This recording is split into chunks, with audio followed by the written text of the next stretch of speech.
Hello, everyone, and welcome to the Very Reasonable Pilots podcast. I'm your host, Charles Long. With me, as always, my co-host, producer, co-pilot, gunner, navigator, orator, and podcasting associate, Jacob Gloth. How you doing today, Jacob? I am Swell Charles. Excited once again. Episode 250. That's a big 250. one. What do we do, Charlie, when we hit 50? What happens? What goes on? When we hit 50, we'll probably be getting colonoscopies. Performed on a semi-regular basis, drinking prune juice, and talk about Isaac Illich. Yeah, which is exactly. what we do. Mm-hmm. Last time, I think we did that at 52 for the first one. I think about it because it was like a year. Well, but that tradition has fallen off because it would be 104, and then it would be like, and I'm not doing that. Yeah, 156, and I'm like, fuck that shit. I'm not doing that. That's math. No. Yeah. We did a first episode starring Isaac Illich. The Adventures of Isaac Illich was episode 20, right? Our second episode, The New Adventures of Isaac Illich, episode 52. And The Strange Adventures of Isaac Illich was episode 150. And I was just looking through our catalog, listening to my own sweet, sultry voice, right? As I'm wont to do. And I noticed that we were approaching episode 250.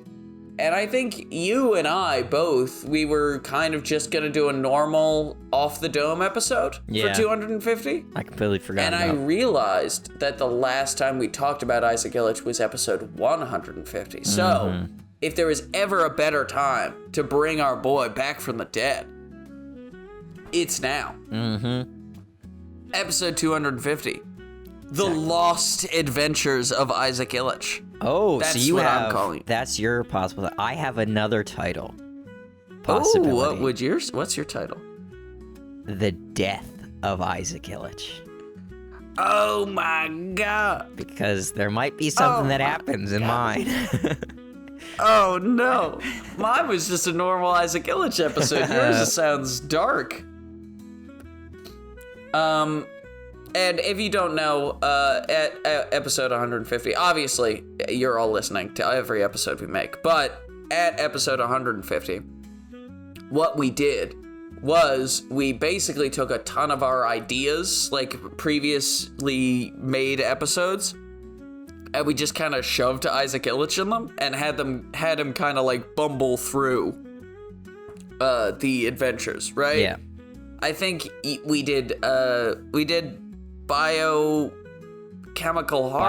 horrors. There was Napoleon's Aliens. Aliens. There was Beast Slayer. I'm pretty sure Beast Slayer was in there. Yeah. Yeah. I see. I don't. You didn't respond. You didn't respond to my text message, but I was suggesting that we possibly start this one at the end of the last one, but you never replied to that message, so I assume we just weren't going to do that. But we would have had to start with Beast Slayer because the end of the last one starts with him going into the arcade and starting to play Beast Slayer, and that was never actually concluded.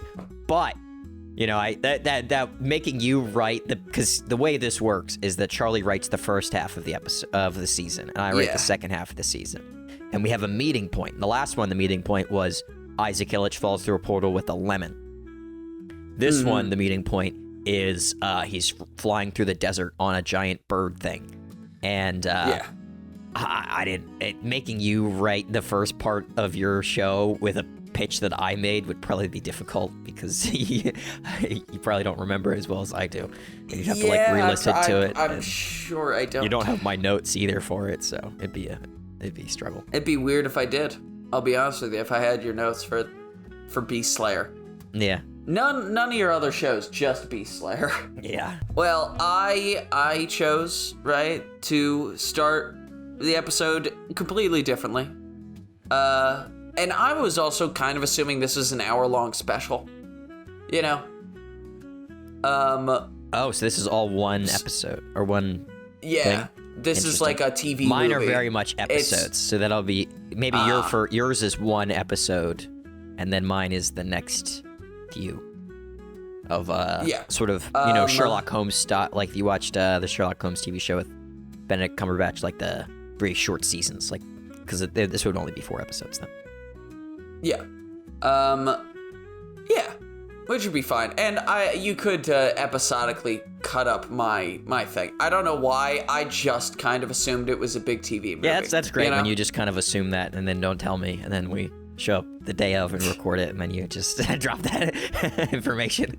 Hey, it's a mid loose recording session, but whatever, that's fine. It's a loose recording. It's loose. We're loose. You know? It's a little bit more exciting, a little bit more waffling about things, you know? But picture. All right? This beautiful, massive, empty, white wasteland, right? Ooh. Just the howling winds going over the hills of snow, right?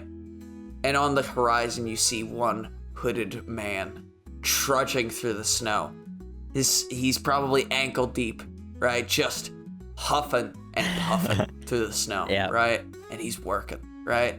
You just see just the howling winds beating against his face, and he's got all sorts of he's got a mask on, he's got goggles and shit, right? And he's walking and he's hiking, right? And we just a montage of him hiking through the woods, right? Or hiking through the snow, just battered by the elements, right? And eventually he gets to this town. You could see the lights, the bioluminescent mushrooms of this town that keep it, lit up, right? You just see, right? It over the horizon, he walks through, he marches, he trudges through, and he finally gets to this town, and immediately he goes to a tavern, right? Hell yeah. And he walks up to the bar, he puts his snow-covered hands, gloves on the bar, and he just says, "1 beer, please," right? And the bartender, right, takes a handful of mushroom, right, puts it in a cup and pours boiling water on it, right? And then hands this frothy, foamy, beer-like substance to the man. The man takes off his hood and rips off his mask, revealing himself to be the one, the only, Isaac Illich. Woo! Right? Here he is. The most beautiful character that we've ever created. You can't see it, but my hands are in the air. Yeah, mine aren't. He takes a long, firm drink of his gross, hot, warm beer, right? Wow. He drains the entire cup. I think about boiling water. That's just disgusting. Yeah, it'd be fucking gross. It's a neat idea with the mushrooms, but it would be disgusting. It'd be so gross, dude. Puts the cup back on the bar. Give me another, right? And Jesus. That's what happens. He just keeps getting his cup refilled with this horrible, hot beer mushroom substance, and he keeps drinking it, right? And he just drinks and drinks and drinks. And as he drinks, he starts to talk and pester the people at the bar. "I was in space. Did you guys ever see Napoleon? I met Napoleon. He had aliens. I was a beast. I was slaying beasts." Right? He just drunkenly recounts all of his previous adventures throughout the Odyssey that we have put this man on. It is the playlist is called The Odyssey of Isaac Illich, and it fucking is an odyssey, right? Yeah, it's just like Odysseus. He's trying to get home and he can't. Yeah, and he can't because we just keep putting him in different TV shows, right?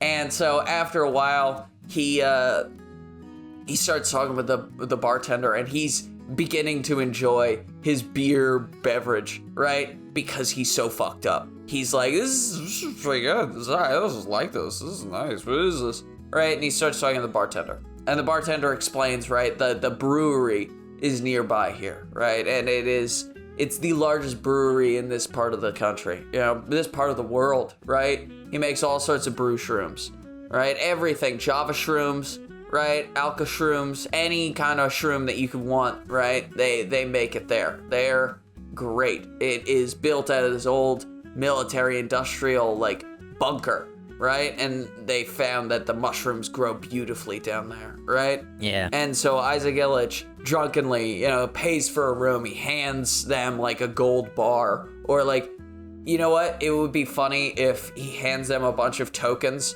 from the Beast Slayer game. Yeah. Like that's how he pays for things.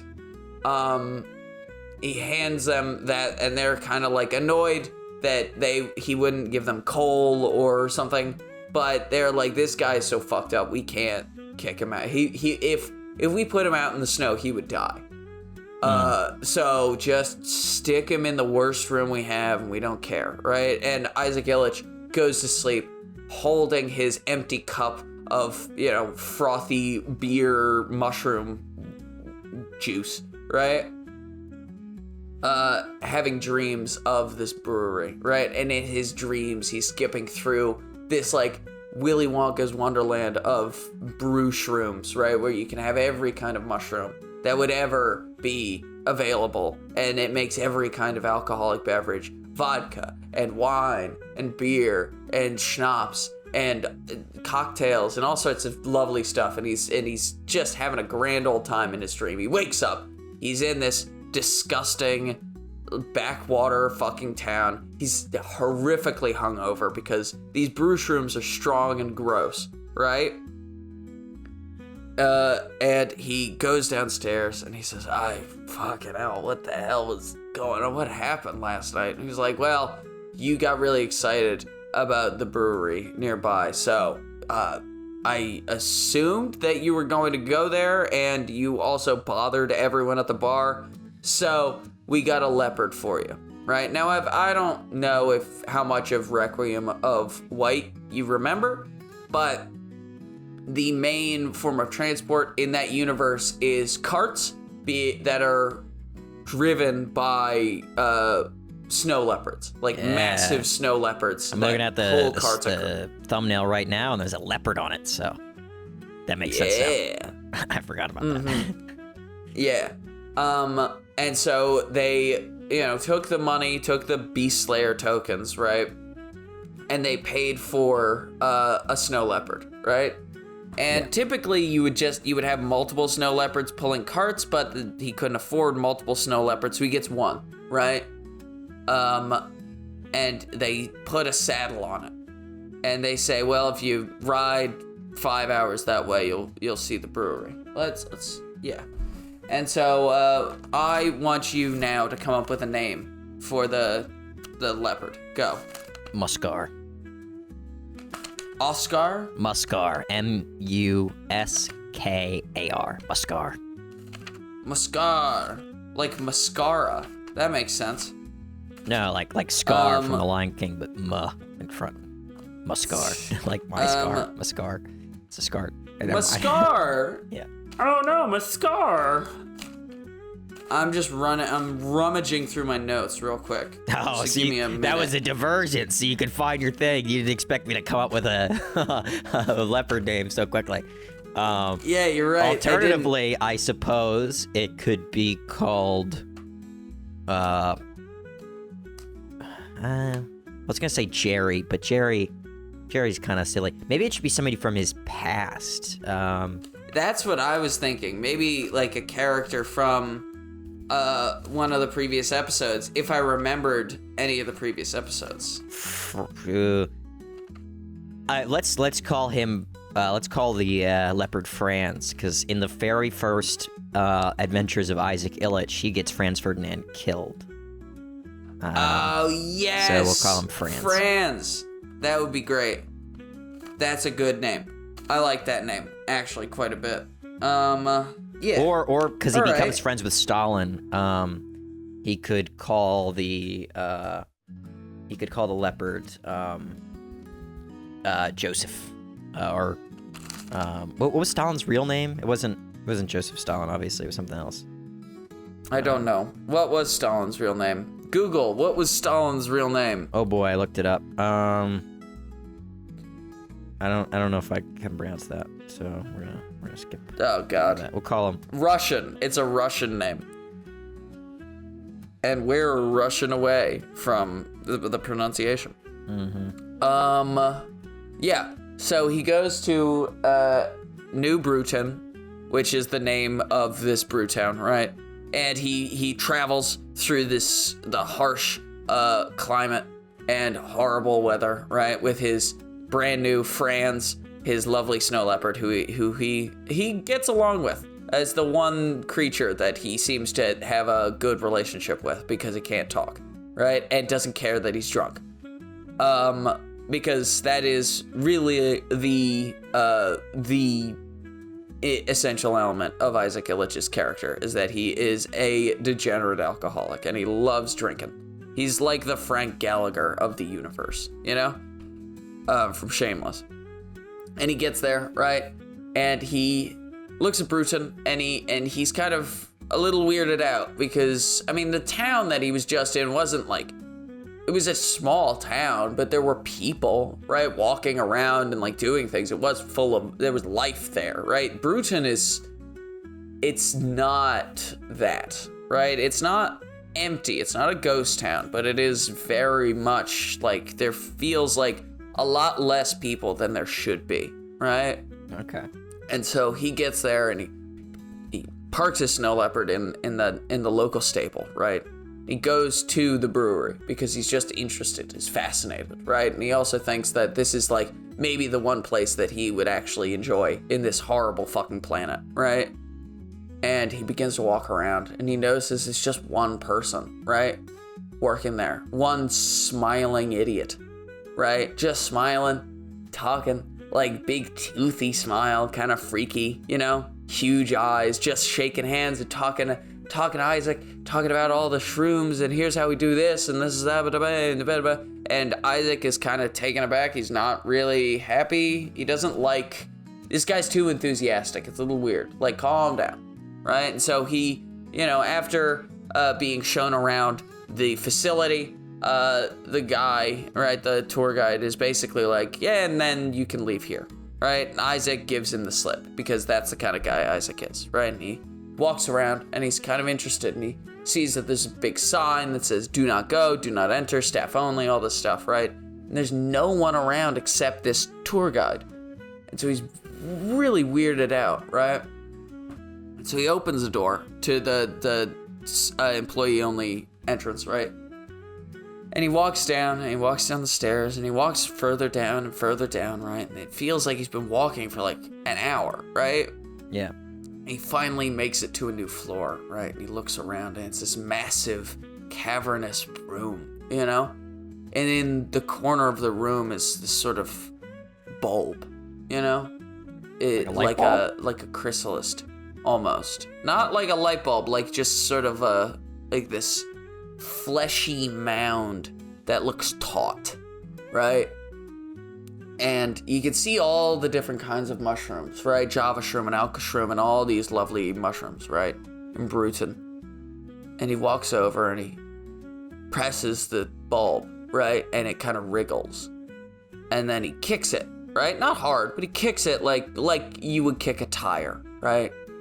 And his foot goes through the bulb and he brings his foot out and it's this, he's covered with this yellowy, viscous fluid, right? And he's like, oh, what the fuck? And as he exclaims, like, oh, gross, gigantic fucking, like, wasps explode out of this bulb. Horrific alien wasps explode out, and they begin to attack, and he starts whacking away and trying to get away, and he eventually, he can't make it upstairs, right? He knows that if he runs upstairs, he'll be running on the stairs for an hour, right? And so he just has to descend further and further into the horrific depths of this horrible alien brewery place, right? Yeah. And as he descends further, he sees people, all of the people who were workers here, right? They've become part of the walls, right? They've been incorporated into the walls of this place, right? And he's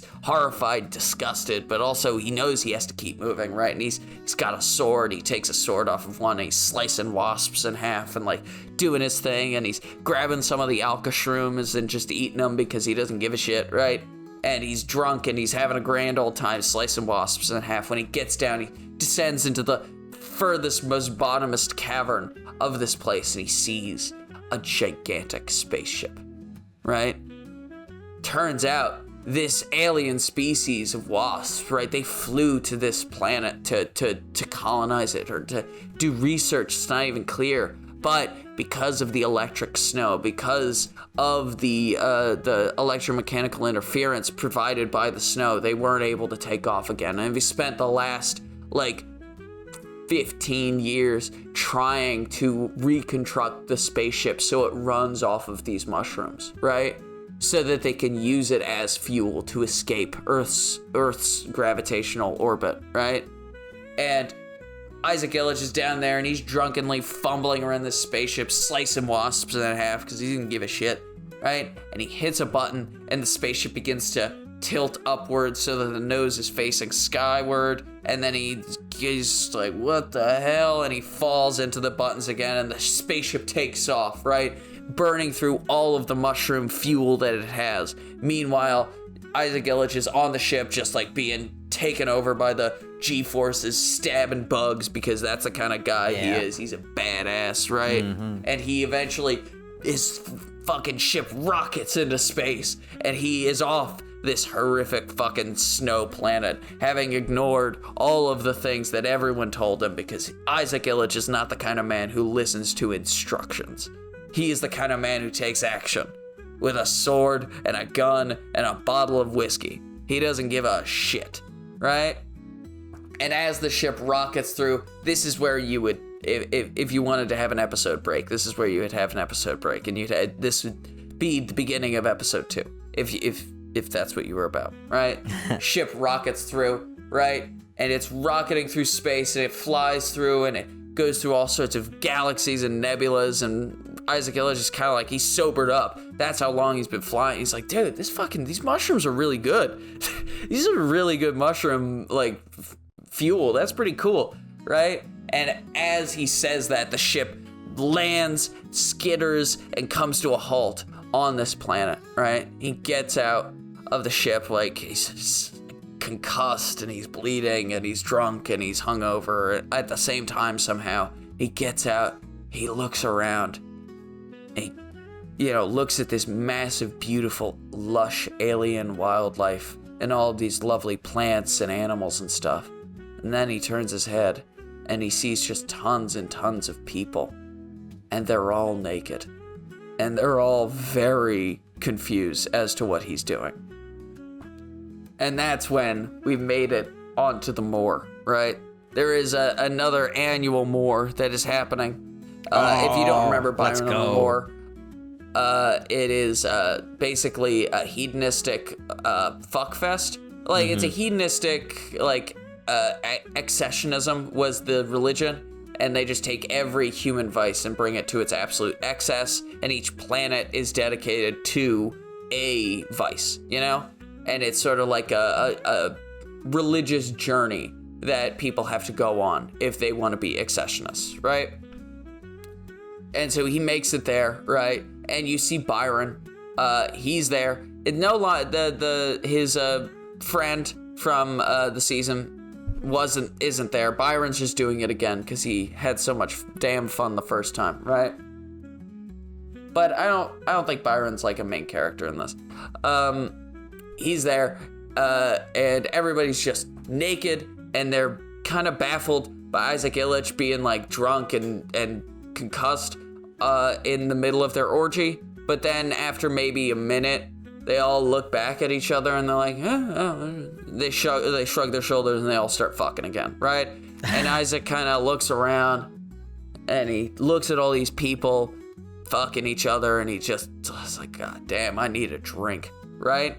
And that's when Byron comes up, he pats him on the shoulder and he's like, well, if you need a drink, day 2 is gonna be your favorite fucking thing, right?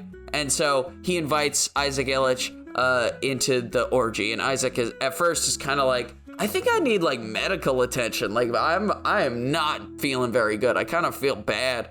And Byron's like, whatever, don't matter. And Isaac eventually relents and he joins the orgy, and everybody's having a grand old time fucking each other, right?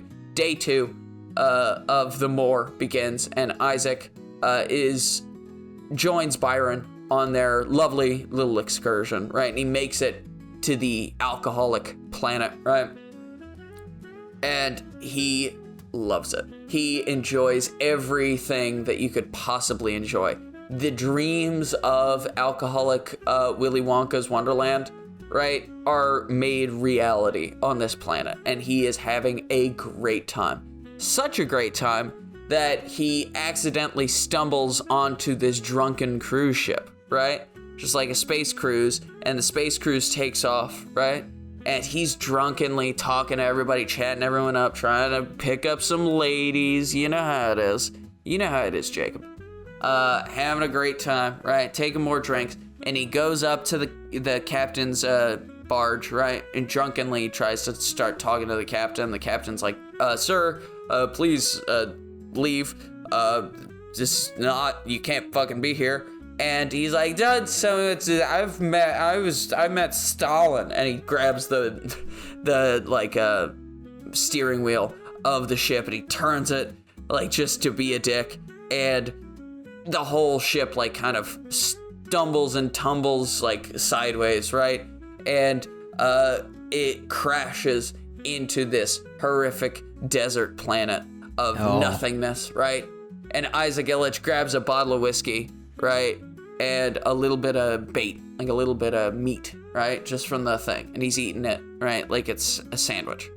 He's eating it and he's drinking his thing. Mm-hmm. He drinks his bottle of whiskey, leaves the ship. Everyone's dead. Isaac Illich has kind of inadvertently caused hundreds of deaths, right? He doesn't care. He's walking outside. He's got his bottle of whiskey. He's got his sandwich, right?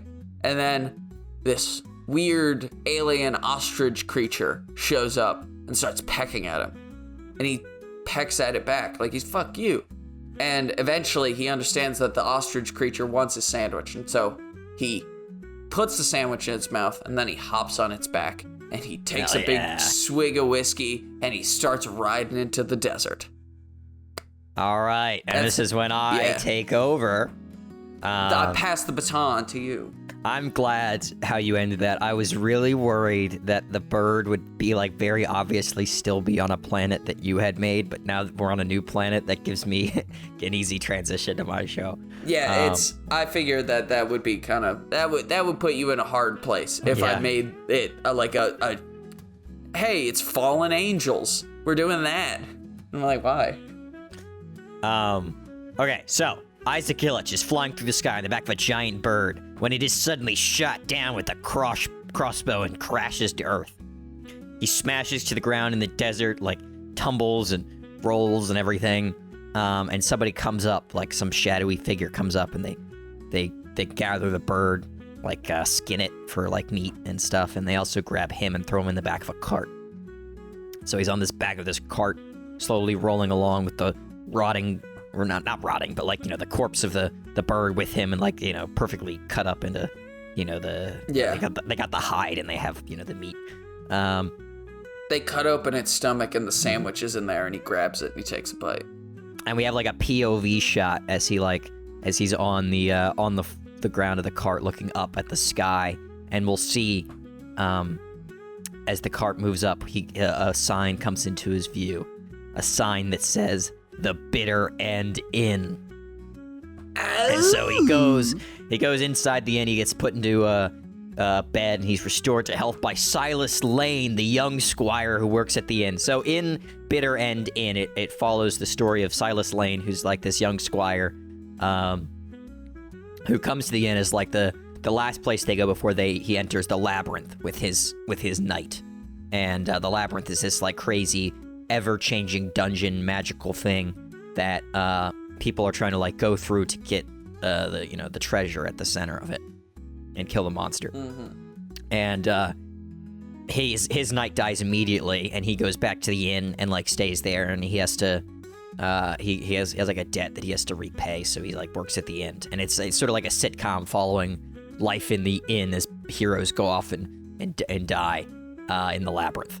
So Isaac ends up here. He's restored to health by Silas Lane, but Borg, the innkeeper, as you know, once Isaac is like all set and is about to leave, Borg, the innkeeper, stops and like, whoa, you've got quite the bill here. You've been here for like 2 weeks now recovering. A ton of food, obviously. The room, all this stuff that you gotta pay for now. So you gotta work it off or, pay me off somehow. And that's when Fraud, Fraude, so she's this sort of con woman that is at the inn, is constantly, conning people that are coming through the inn, giving them fake trinkets and stuff to help them through, and then stealing their stuff as soon as she can. And so she's like, oh, well, no, you don't have to work at the inn. Don't worry about that, Isaac. You can just go through the labyrinth. And everyone laughs and like, yeah, you're not going through the labyrinth, especially this dude. And his it looks like he's never fought with arms in the day in his life. And yeah. And she's like, well, you can, go through the labyrinth and win some money. And I'll even give you a map to get through the labyrinth if you trade me your clothes. So he's got maybe some nice fine clothes from the moor.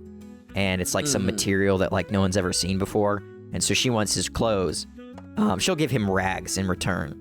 But that's the map for the clothes. And he's like, all right, that sounds good. I'd rather not have to work in this place for how long again? And the guy's like, probably 7. He's like, 7 what? 7 weeks? No, maybe 10. He's like, what? 7 to 10 what? Months? Years? He's like, probably something around there. And he's like, what do you mean? Okay. So he's clearly, whatever it is going to be a really long time to work at this inn.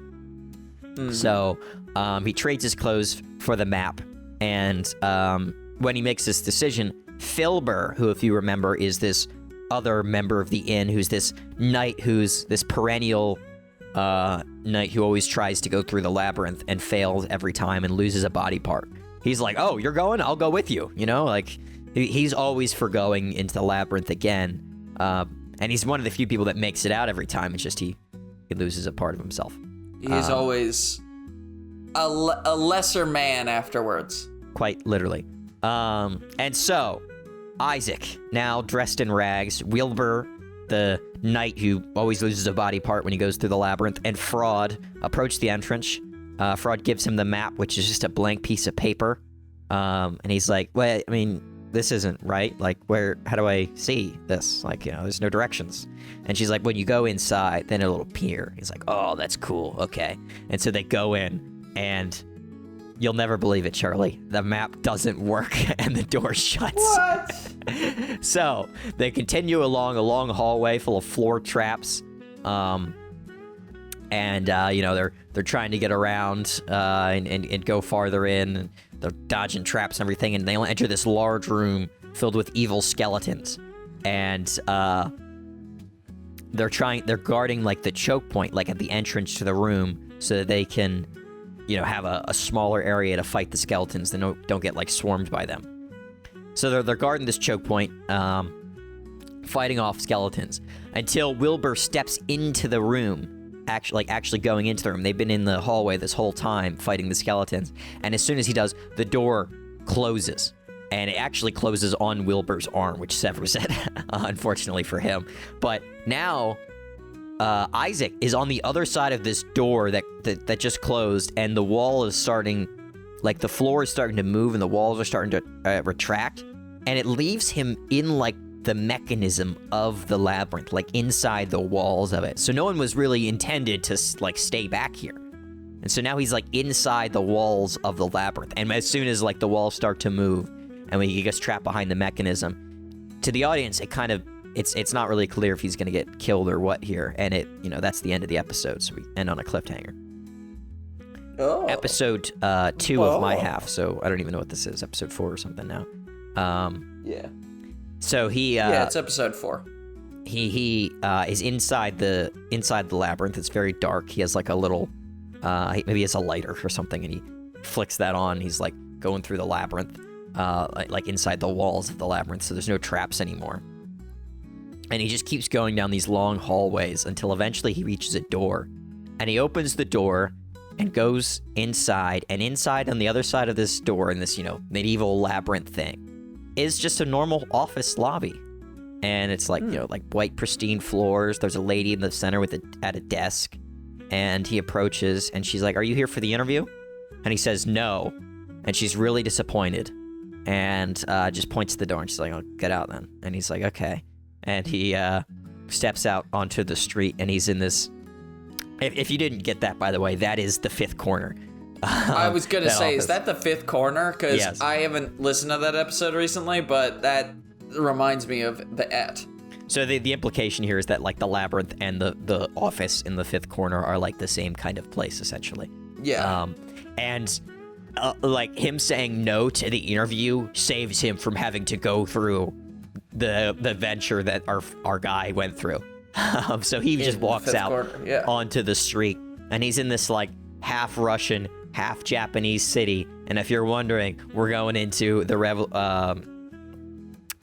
what was it? The revolution will be televised. Will be televised, which is this this show about these like this mockumentary about this group of rebels trying to take down this this oligarchic government, this despotic government in this fake city that's supposedly on an island that's like north of Japan and east of Russia, like in the middle of the Pacific. So Akatov is the name of the city, if you forgot. So he's walking down the street, and he finds a coffee shop, and he goes in trying to figure out where he is. He gets a cup of coffee, and he's like, I'm not really sure what's happening. Importantly, he hasn't actually drank the cup of coffee yet. He just gets it when all of a sudden the coffee shop entrance explodes, and a group of rebels rush in, seizing it for the young Akas, headed by Xavier Martinez, the South American revolutionary played by Pedro Pascal. Very charismatic. Forgot Pedro was in this. Fun guy. With him is also Victor Salieri, this messed up demolition man who like has inhaled too many of the fumes from his equipment, so he's kind of messed up in the head, and he's always forgetting which guerrilla group he's actually in, because he's been in like every guerrilla group that's on this island. Then we have Midori Ito, who's this manifesto touting rebel who's very political and, you know, understands actually the political system that they're trying to implement, but it's like overly complicated and confusing. And then Hikaru is his actual name, but Hick is what they call him because he's this hillbilly gun nut with a very thick accent. What you decided for is that he should have a like very thick Southern hillbilly accent. Southern is like American South, but he speaks Japanese. So it's like this very strange situation. And then there's Mila Volkov, who's the second in command, very lazy, but very smart person. And then Phil, the guy that's actually filming the group. So they burst in, these group of rebels, to the coffee shop, you know, claiming it for the rebels. And the owner sighs, and he goes into the closet, pulls out all of their signs, and starts putting on the wall. And in the closet, you can see that he's got flags for every rebel group and the administration that's actually in charge. And he pulls down all the administration flags, folds them up, and puts them in the closet, and starts hanging up the young Aka's flags. And maybe there's even a joke where he asks them, it's like, "Are you guys using the red variant still, or did you switch to the blue again?" And they're like, "Oh, we're still on the red," because it's clear that they constantly change their symbol and everything all the time. And they're a little embarrassed about this. And then Midori, though, she sees Isaac at the counter and seizes him, and she looks at the coffee, and she's like, "Did you drink coffee made from, you know, an administration coffee shop? Like, how dare you freaking, you know, patsy, you scum, you absolute counter-revolutionary." And he's like, he's like freezing up. And Xavier Martinez, he pulls back Midori and tells him to release him. And he points out that the foam on the coffee, the flat white that he's ordered, is undisturbed. He hasn't drank it yet. Therefore, he still has time to repent. And, you know, and since it's their coffee shop now, it's okay to drink it. And so everyone looks at Isaac, and he's just kind of like frozen. And they look at the cup of coffee, and they look at him again. He's like, "Okay." He grabs it, takes a sip, and they all start cheering. Like, "Woo, he's one of us." And they start leaving, and Midori grabs Isaac. She's like, "You drank the coffee, so you're with us now." He's like, "What? What do you mean? I thought that you just, you know, I needed to do that so you wouldn't kill me." She's like, "Yeah, exactly. So you're with us now." It's like, okay, all right. And so he gets outfitted and acquainted with the crew, and he's, part of the rebels now. And Xavier tells him that, he has to prove his loyalty, so he's got to do this mission. And he's got to attack this weapons facility and blow it up with him and Salieri. So Xavier, Salieri, and Isaac sneak out in the middle of the night to attack this weapons facility on this, cliffside. And they get there, and they're going through, and Isaac is, they're taking out guards and knocking them out and stuff, all, cool stuff like that. And, Isaac is kind of acquainted with this through his adventures, and also he was a soldier in World War I, so he, it's not like he's completely incapable. But they're not finding any weapons in this weapons facility. And they get up to, the final, command center, and it's not a weapons facility, it's a radio broadcast center. And Xavier, he knows this, and he's like, well, I mean, this is the real weapon, the weapons of the mind. The weapons of the mind, dude. Exactly. So Xavier starts doing a broadcast to, on the, the official radio station of the administration. And while he's doing this, Salieri throws Isaac a bunch of super volatile explosives that he probably should not have thrown, and Isaac panics when he has to fervently catch them softly. And he's like, yeah, start lining the walls with these. So they start lining the walls, and he tells Isaac to line them all the way downstairs. So Isaac is downstairs as Xavier and Salieri are finishing up top, and Xavier's doing the broadcast. Salieri is the one that's laying the bombs. And as they're up there, they spot from the window that the soldiers are coming. So oh shit, we got to get out of here. And so they finish laying down the bomb. They set up the detonator and they rush out of the building, escaping. Just as the soldiers are shooting at them and breaking into the building. And as they're walking away, they're like, all right, we can set off the bomb now. But before Salieri hits the button, Xavier's like, wait, are we forgetting something? And they both check their pockets. They're like, no, I got my phone, I got my wallet. All right, whatever it is probably nothing important. And we cut inside. Isaac has been captured by the soldiers. He's surrounded by explosives, got no excuse. They're threatening him at, demanding where are your accomplices? Where are they?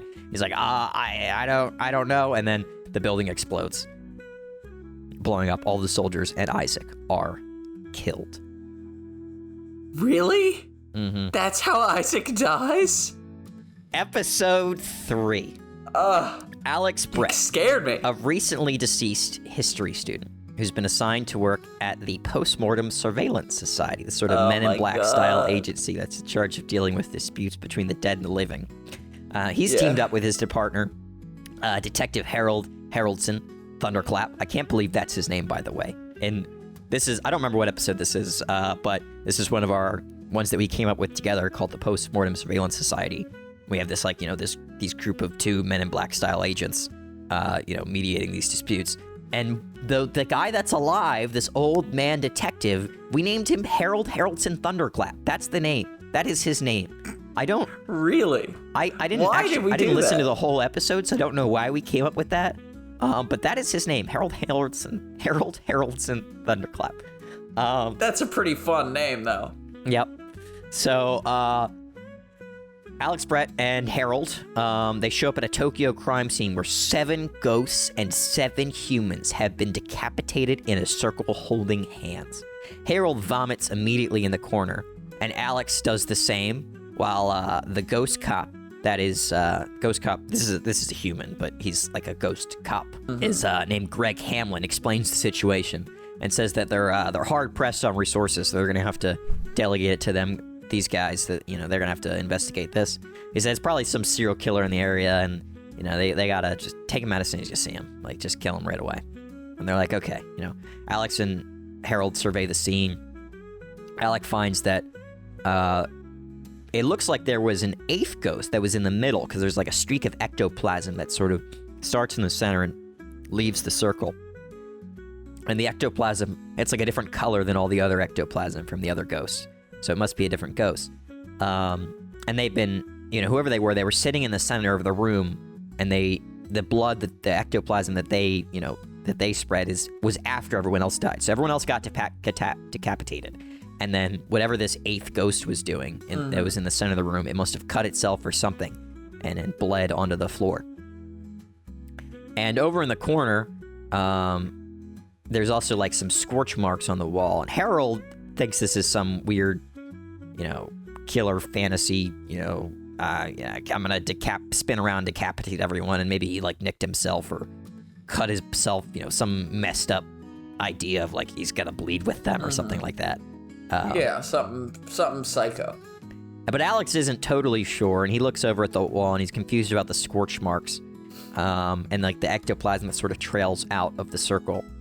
And he finds that over by the scorch marks on the wall, there's a book that is unopenable. It's like magically shut. And he obviously can't pry it open. So they leave and they head to the lab where they test the ectoplasm, and they find that it is a incredibly old ghost. Like super, super old. Alex looks at it, he's confused. But Harold's like, all right, old ghost, gotcha. So it's just like, something ancient. He's like, okay, but like, Alex doesn't fully say what he's thinking, but he's like, I don't know, it's like too old though. So they head to the Roppongi district of Tokyo. That's a real district. I wrote that down. I didn't think about the moment that I'd actually have to pronounce it. I don't know if that's right. And it's just like Fahrenheit 1258. Every pronunciation is correct and proper, and if you don't think so, you're wrong. Yeah, that's what it is. So they head to this district, and they chat with a ritual expert who makes them pay a insane amount to open the book, and then does it super easily. So it's a little. It's not. Yeah. It's clear that they got ripped off a little bit here. And they also pay to get it translated, which also costs a ridiculous amount of money. And so, to find out exactly what the killer was trying to do, what's in this book. So they also get some information from the soothsayer who works there at this ritual shop who opened the book for them. And they said that, a lot of old ghosts, they hang out at a nearby bar. They might find an old ghost matching that ectoplasm they're looking for. Like, okay. Mm-hmm. So they're driving over to this bar, and Alex is reading about a ritual called the Translucent Man in the book, which is very similar to the one that was performed at the crime scene. And so the Translucent Man involves, it requires a mix of humans and ghosts to perform it. And you have to, kill all the humans and the ghosts in a circle. And the ghost that's in the middle will be resurrected. So they wander into a dive bar in Tokyo where they're investigating, the murder. And they spot there's a ghost at, the corner of the bar in a cloak. And there's a bunch of ghosts around, just all chatting. All of them are very old ghosts. It's very obvious. There's medieval ghosts. There's caveman ghosts. There's lots of ghosts everywhere. All of which obviously super old. So Harold is questioning the bartender while Alex is wandering around the bar. Harold's asking him about any old ghosts in the area. And the bartender tells him that what do you mean? Everybody here is a fucking old ghost. What are you talking? I'm an old ghost. I was born in the Roman era. And the bar, I'm looking for something, I don't know, really old, I guess. And he's like, I don't know what to tell you, man. They're all old here. Just ask around, I guess. And Harold is more clear, and he's like, I'm looking for a very, he keeps trying to press that, a very, very old ghost. He's like, yeah, just, the bartender's, getting annoyed now, and just go, all right? I don't care. Just ask around, ask anyone in the bar. I don't care if you bother them. It's whatever.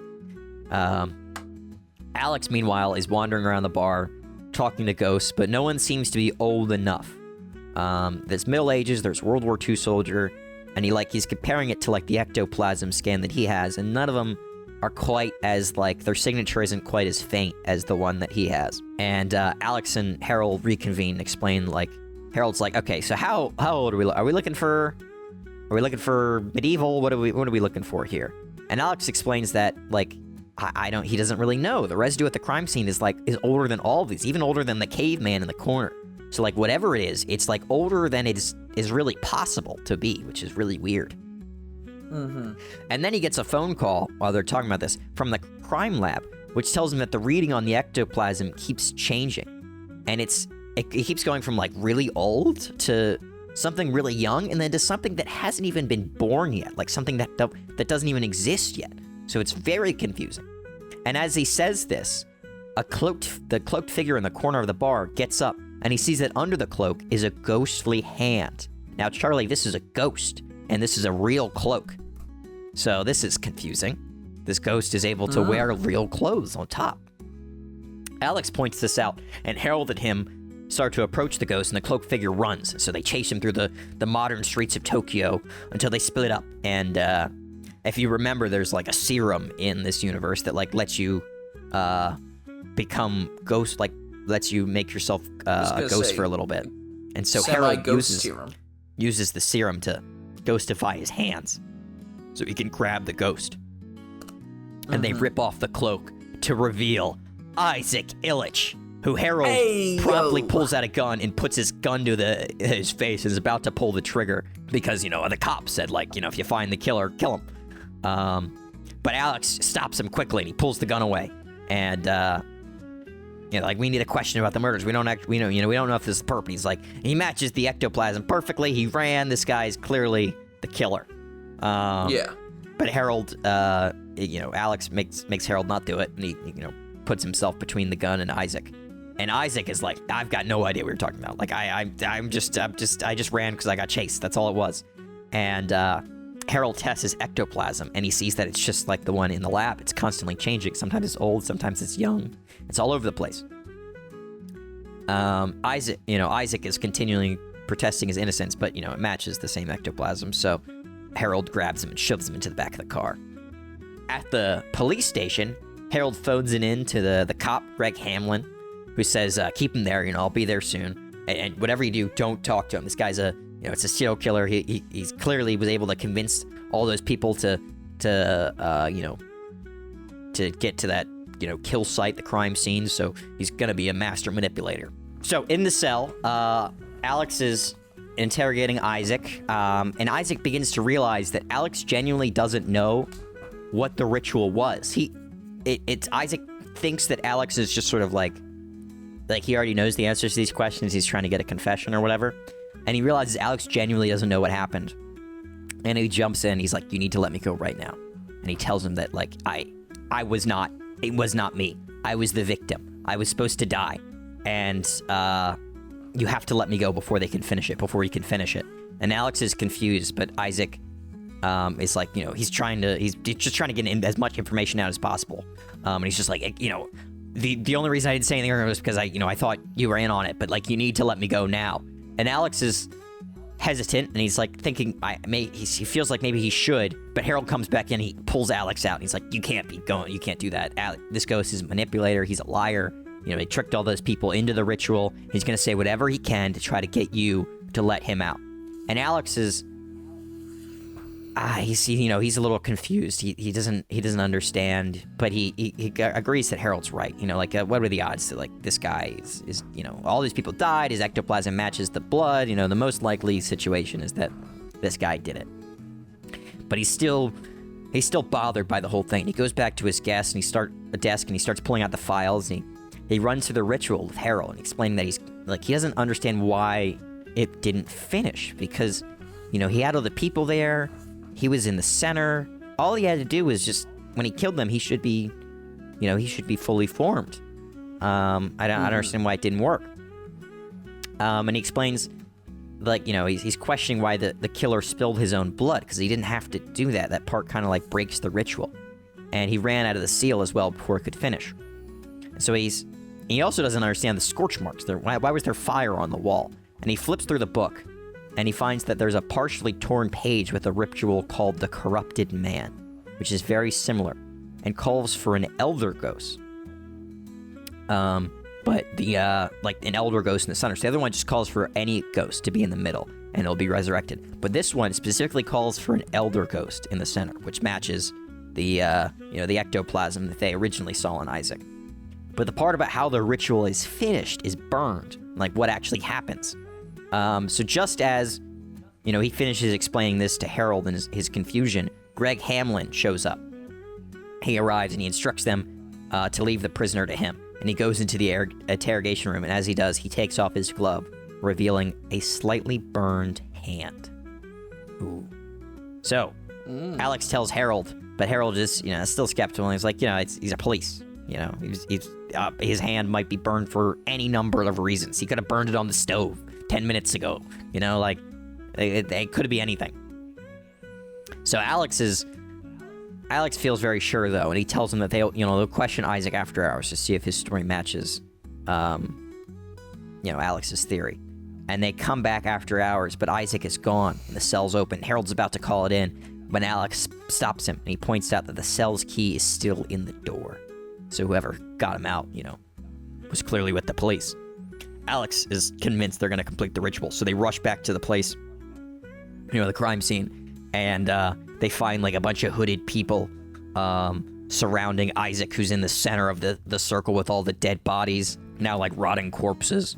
And Greg Hamlin has his hood down, but he's in, like, the same hooded robe thing. And they're performing a ritual.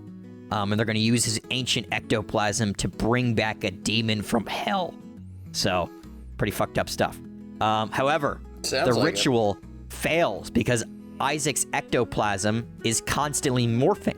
Because Isaac, Isaac isn't like a true elder ghost. He's not from, like, primordial times. He is like a World War I soldier who just happens to have gone through a lot of different time periods and a lot of different areas of space. He's like from a different universe or something, Yeah. It's his ectoplasm is constantly changing because it doesn't, like, his body isn't it's been through a lot. It's been to many different places, so it can't really pick up the right signature that it should. And so, as Harold and Alex are trying to fight through, they're failing, trying to stop, beat up these cult members and save Isaac. But the ritual does complete, but they don't do the corrupted man ritual. They do the translucent man because Isaac, he doesn't have the right ectoplasm. And so Isaac is restored to his corporeal form and promptly kicks everybody's ass. Because, Isaac's kind of a badass, so he takes out everybody. All these, these are cops that are used to dealing with ghosts. They're not going to be able to take on this grizzled soldier from World War I who's also fought, like, uncountable aliens and monsters and shit. So Isaac absolutely kicks fucking ass, beats up all these dudes, smashes Greg Hamlin's face in, and promptly walks out and goes straight to the bar. Leaving, I was gonna say, leaving Alex and Harold with the mess to clean up. And that he should become corporeal and, like, physical and be like, God, I need a drink, and start throwing fucking haymakers. I haven't. Do you know how long it's been since I've had a drink? 2 hours. Too long. Well, it's like a real drink because he's been a ghost. He's like, the food doesn't taste the same. Drink doesn't taste the same. Another taste. You can finally taste again. He's so excited. Yeah, I'm excited about it. And that, Charlie, was the death of Isaac Illich. I like that. I like that a lot. The death of Isaac Illich. That's fun. Brings us back to our etymology of the name Isaac Illich. The death of Ivan Illich. And Isaac. That's well, I guess I'd have to do something else for that. Yeah. But the life of Isaac Illich. I like that a lot. It feels so... Because we will do another Isaac Illich episode, but it will be episode 350. Yeah. It'll be 2 years from now, basically. Mm-hmm. It'll be a long time. Be a long time.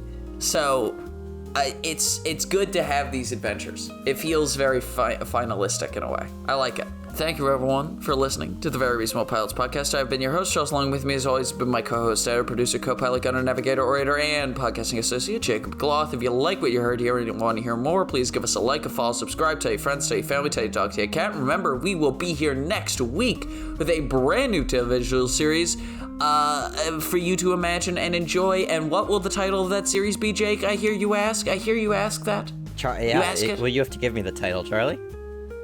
The Furious Case of the Piles. That's the name of the show. The Furious Case of the Piles. Yes. I don't know what to do with that. Piles? No, the piles. Like as in like a pile of stuff?